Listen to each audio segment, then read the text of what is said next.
Hello students, BSc first year में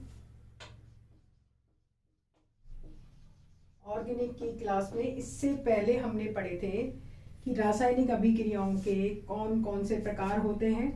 आज हम पढ़ेंगे रासायनिक अभिक्रियाओं के मध्यवर्ती रासायनिक अभिक्रियाओं के मध्यवर्ती। कोई भी रासायनिक अभिक्रिया जो होती है उसमें मध्यवर्ती बनते हैं।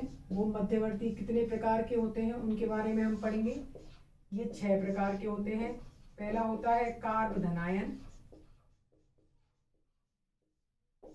दूसरा है कार्ब ऋणायन,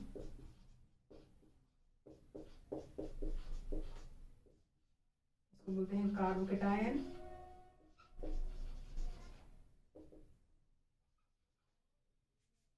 कार्ब एनायन, तीसरा है मुक्त मूलक,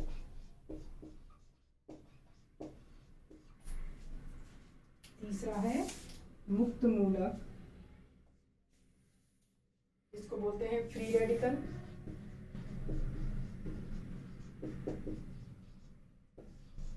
चौथा है कार्बीन,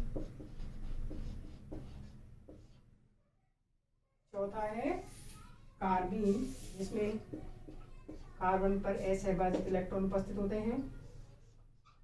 पांचवा है नाइट्रीन,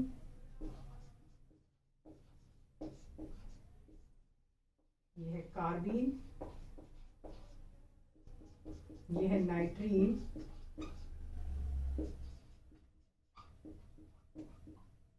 लास्ट है बेंजाइन।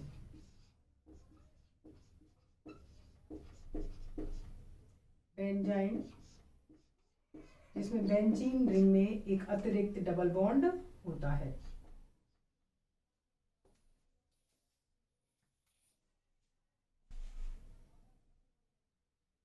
छह प्रकार के मध्यवर्ती होते हैं: कार्ब धनायन, कार्ब ऋणायन, मुक्त मूलक, कार्बीन, नाइट्रीन, बेंजाइन। तुमने कार्ब धनायन, कार्ब ऋणायन और मुक्त मूलकों के बारे में पढ़ा हुआ है। तुम्हारे लिए नई टर्मिनोलॉजीज हैं कार्बीन, नाइट्रीन और बेंजाइन। इनकी सारी अभिक्रिया इंपॉर्टेंट है। सबसे पहले हम पढ़ेंगे कार्ब धनायन।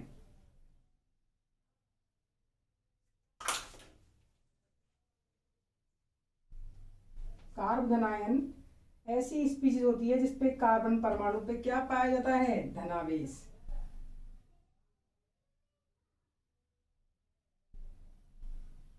कार्ब धनायन एक ऐसी स्पीशीज होती है जिसमें कार्बन परमाणु पर, से पहले पढ़ेंगे हम कार्ब धनायन।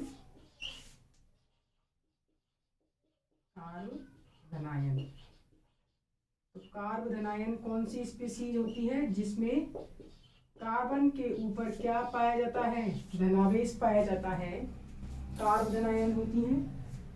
ये कैसे बनते हैं? कार्ब धनायन कैसे बनेंगे? अगर इस पे धनायन आया, इसका मतलब कोई भी मोर इलेक्ट्रोनेगेटिव एटम कार्बन से जुड़ा होगा, तो ये क्या करेगा? विसमांश विखंडन से बंध के इलेक्ट्रॉन्स को अपनी ओर खींचेगा। ये बंध के इलेक्ट्रॉन्स को अपनी ओर खींचेगा तो कार्बन पे क्या चार्ज आएगा? पॉजिटिव। और एक्स पे क्या चार्ज आएगा? नेगेटिव। तो ये क्या बन गए? कार्ब धनायन।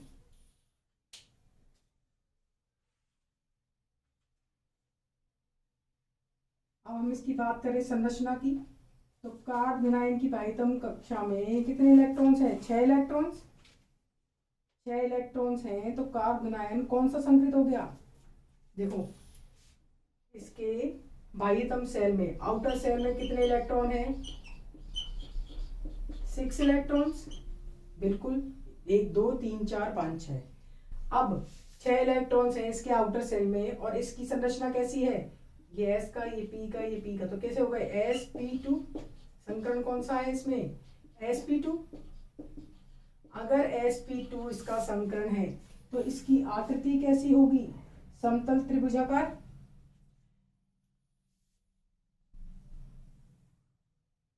ट्राइगोनल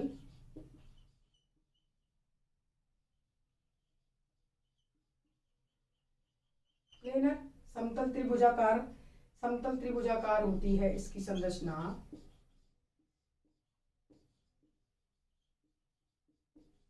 तो बंद कोण कितना हो गया? बंद कोण हो गया 120 डिग्री। इसमें बंद कोण कितना होता है? 120 डिग्री। क्या होगी इसकी संरचना? बंद कोण है 120 डिग्री। और कार्बन पे कौन सा चार्ज है? Positive charge. ये इसके रिक्त कक्षक है। अब बात करें कार्बोधनायनों के प्रकारों की। तो देखो, कार्बोधनायन 3 प्रकार के होते हैं। कार्बोधनायन होते हैं 3 प्रकार के।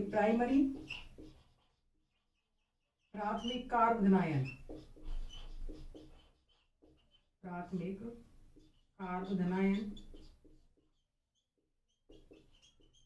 दूसरा होता है सेकेंडरी,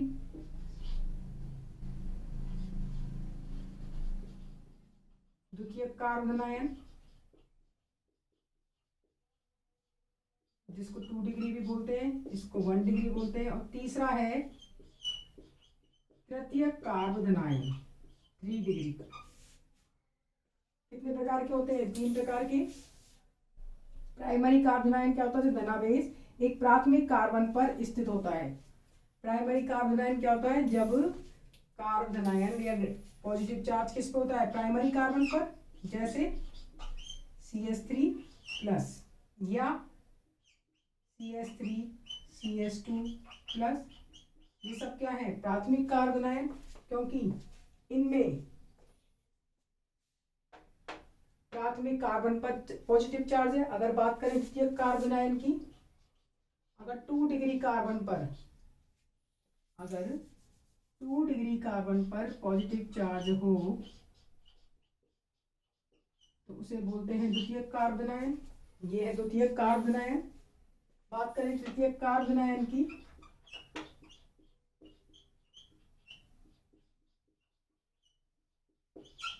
अगर पॉजिटिव चार्ज 3 डिग्री कार्बन पर उपस्थित हो तो उसे बोलते हैं तृतीयक कार्बोधनायन।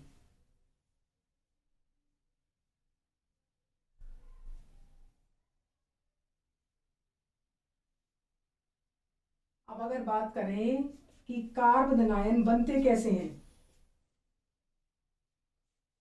तो हमें इसकी अभिक्रियाओं के बारे में पता करना होगा।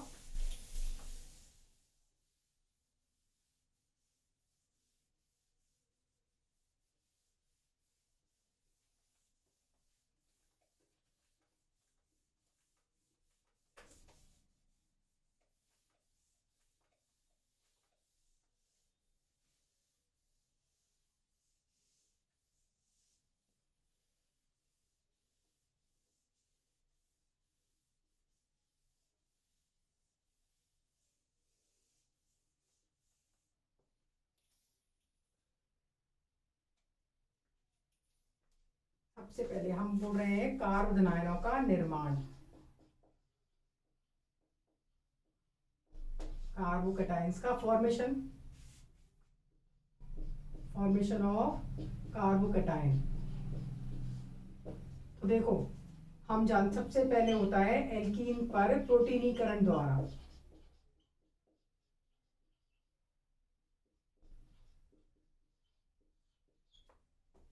सबसे पहली अभिक्रिया है एल्कीन्स पर प्रोटोनाइजेशन। तो ये डबल बॉन्ड टूटेगा तो इससे 2 प्रकार के कार्बोनायन बनेंगे। अगर पॉजिटिव चार्ज इस कार्बन पे आए तो बनेगा CH3CH, और माइनस इस पे आएगा तो ये प्लस इस पे जुड़ जाएगा और ये बन गया CH2 प्लस। अगर पॉजिटिव चार्ज आए इस पे, नेगेटिव आए इस पे, तो नेगेटिव पे H प्लस जुड़ जाएगा, तो क्या बनेगा CH3CH और ये H। अब हम बात करें तो ये है 1 डिग्री और ये 2 डिग्री। अभी हम आगे बढ़ेंगे कि 2 डिग्री कार्बोधनायन ज्यादा स्थायी होता है बजाय 1 डिग्री के। तो इसमें कौन सा कार्बोधनायन बनेगा? CH3 CH plus CH3। तो सबसे पहले हमने कौन सा पढ़ा है, एल्कीन पर प्रोटोनीकरण द्वारा।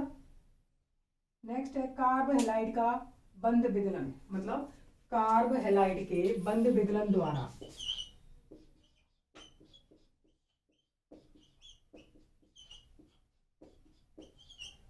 कार्ब हैलाइड के बंध विदलन द्वारा। ये एल्किल हैलाइड है। एल्किल हैलाइड में हम जानते हैं बीसमांश विकर्णन होता है, क्योंकि कार्बन और हैलाइड्स में हैलाइड की इलेक्ट्रॉन नेगेटिविटी ज्यादा है, तो बंध के इलेक्ट्रॉन्स को अपनी ओर खींचेगा। तो क्या बन जाएगा, कार्ब धनायन और ये हैलाइड माइनस। नेक्स्ट है कार्बनिक यौगिकों के प्रोटोनीकरण द्वारा। नेक्स्ट अभिक्रिया है कार्बोनिल यौगिकों के प्रोटोनीकरण द्वारा।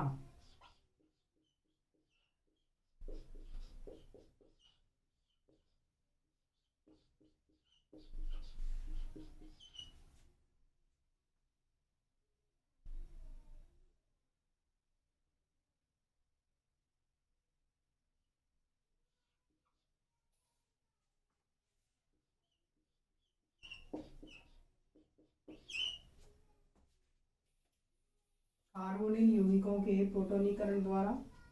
तो देखो इसमें क्या है, यह है कार्बोनिल कंपाउंड। कार्बोनिल कंपाउंड में ये समूह क्या होता है, ध्रुवीय समूह होता है। अब हम जोड़ रहे हैं इस पे प्रोटॉन, तो प्रोटॉन कहाँ जुड़ेंगे, जहाँ इसको इलेक्ट्रॉन्स मिलेंगे। इलेक्ट्रॉन किसके पास है, ऑक्सीजन के पास, तो ये जुड़ गए। ऑक्सीजन के पास इसने इलेक्ट्रॉन के साथ साझा किया है, तो इसके पास ऑक्सीजन के पास क्या आएगा, पॉजिटिव चार्ज, क्योंकि ऑक्सीजन पे क्या होगा, इलेक्ट्रॉन्स की कमी, इसने साझा कर ली है इससे। अब कार्बन ऑक्सीजन में हम जानते हैं ऑक्सीजन की इलेक्ट्रॉन नेगेटिविटी ज़्यादा है, तो ये कभी भी अपने ऊपर पॉजिटिव चार्ज नहीं रखना चाहता, तो तुरंत ही ये क्या करेगा, कार्बन और ऑक्सीजन बंध के इलेक्ट्रॉन्स को अपनी ओर खींचेगा। इस बंध के इलेक्ट्रॉन्स को अपनी ओर खींचेगा तो double bond is converted into single bond. तो कार्बन पे क्या चार्ज आएगा, पॉजिटिव चार्ज, और इस पे से पॉजिटिव चार्ज हट जाएगा। ये बनाया हमने। नेक्स्ट कार्बन है, लास्ट अभिक्रिया है एल्कोहलों के प्रोटोनीकरण से। नेक्स्ट अभिक्रिया है एल्कोहलों के,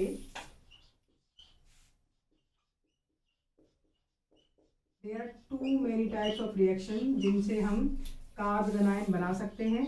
हम कुछ ही इसमें पढ़ रहे हैं।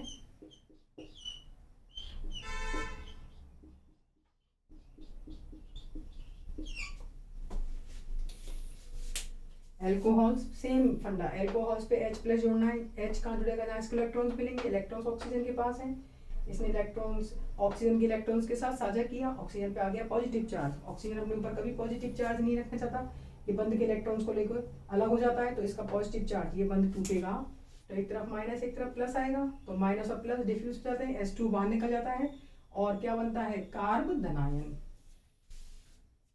अब हम बात करेंगे, जो ये हम बात कर रहे थे 1 डिग्री क्यों कम स्थायी होता है, 2 डिग्री क्यों ज्यादा स्थायी होता है, इसकी।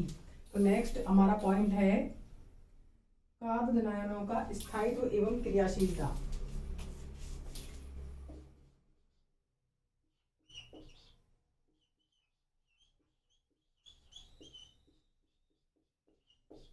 रिएक्टिविटी एंड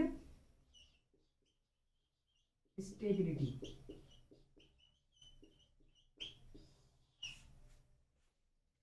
क्रियाशीलता एवं स्थायित्व। बात करें क्रियाशीलता की, तो कार्ब धनायन मध्यवर्ती अत्यधिक क्रियाशील स्पीसीज है। ये क्या है, अत्यधिक क्रियाशील स्पीसीज, और इसके कार्बन के पास 6 इलेक्ट्रॉन उपस्थित होते हैं, जिनके कारण ये अष्टक पूर्ण नहीं कर पाता है। अतः ये अष्टक पूर्ण करने के लिए, देखो हम क्या बात कर रहे हैं, जो कार्ब धनायन होते हैं वो अत्यधिक क्रियाशील होते हैं। क्यों होते हैं, क्योंकि इसमें कार्बन के पास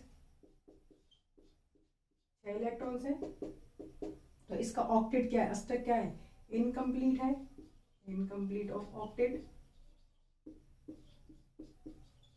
अष्टक क्या है इसका, अपूर्ण। तो अपने अष्टक को पूर्ण करने के लिए, ये अपने अष्टक को पूर्ण करने के लिए शीघ्रता से क्रिया करता है, इसीलिए क्या है, ये अत्यधिक क्रियाशील स्पीसीज। और अगर इसके स्थायित्व का बात करें तो 3 डिग्री सबसे अधिक स्थायी होता है। उसके बाद स्थायित्व की अगर बात करें तो 3 डिग्री कार्बन है सबसे अधिक स्थायी, फिर 2 डिग्री, फिर 1 डिग्री और फिर CH3। CH3 सबसे लास्ट में है। क्यों होता है 3 डिग्री कार्बन आयन सबसे अधिक स्थायी?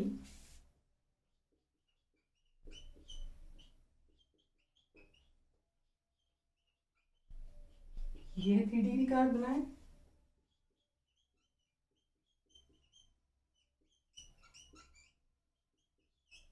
ये है 2 डिग्री कार्बन आयन।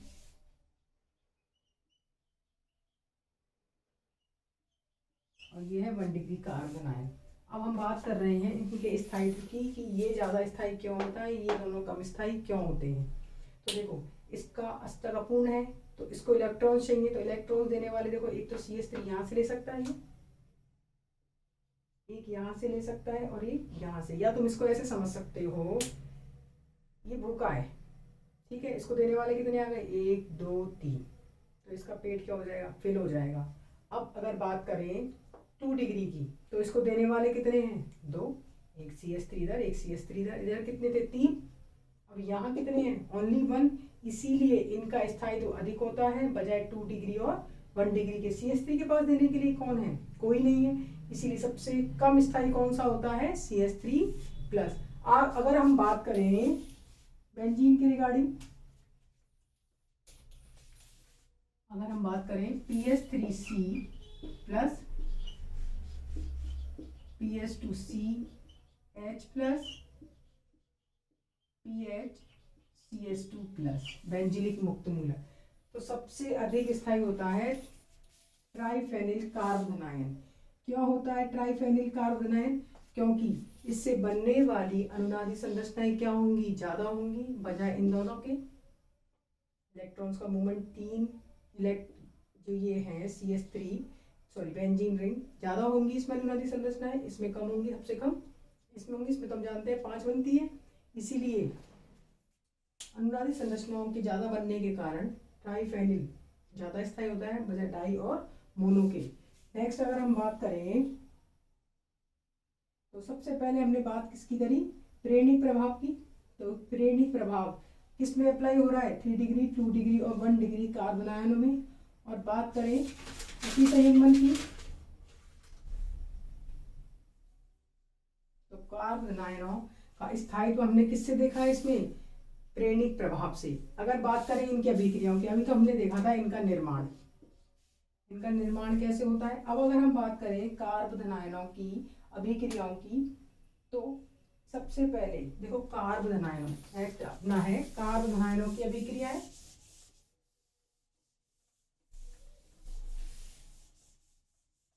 कार्बन आयनों की अभिक्रियाएं,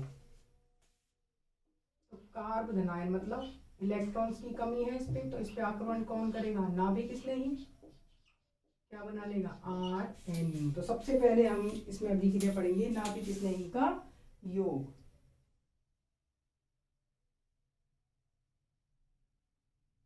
नाभिक स्नेही का योग। नेक्स्ट अभिक्रिया जो हमने एल्कीन से प्रोटोनीकरण कराया था, तो हमने क्या बनाया था, RCH प्लस CH3। तो इससे हम आगे क्या बना सकते हैं, एल्कीन वापस बना सकते हैं। यहाँ से हम क्या करेंगे, H को प्लस की फॉर्म में निकालेंगे, प्लस की फॉर्म में निकालेंगे तो कार्बन पे क्या आएगा, माइनस, और माइनस और प्लस मिलके बंद बना लेंगे। तो ये क्या हो गया, एल्कीन का निर्माण, minus of H plus.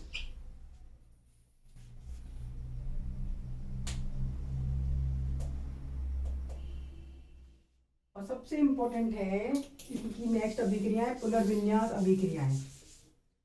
Carbon आयनों की सबसे इंपॉर्टेंट रिएक्शन है रीअरेंजमेंट रिएक्शन। और रीअरेंजमेंट रिएक्शंस के बारे में आगे पढ़ चुके हैं, ना तो इनमें से कोई चीज बाहर निकलती है और ना कुछ भी ऐड होती है। तो रीअरेंजमेंट रिएक्शन, मान लो कहीं भी किसी अभिक्रिया में अगर 1 डिग्री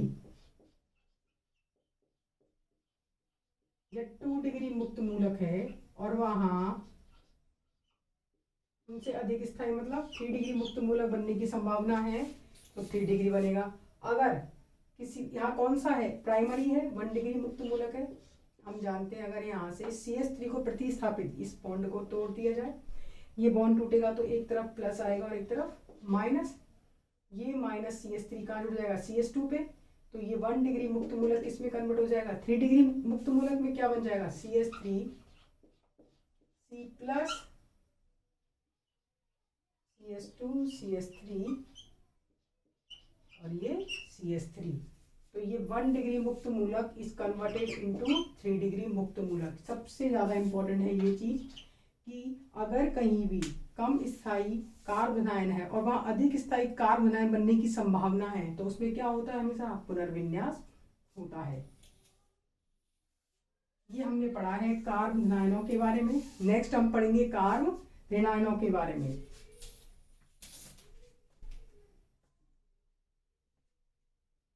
अब हम नेक्स्ट पढ़ेंगे कार्ब ऋणायनों के बारे में नेक्स्ट लेक्चर में।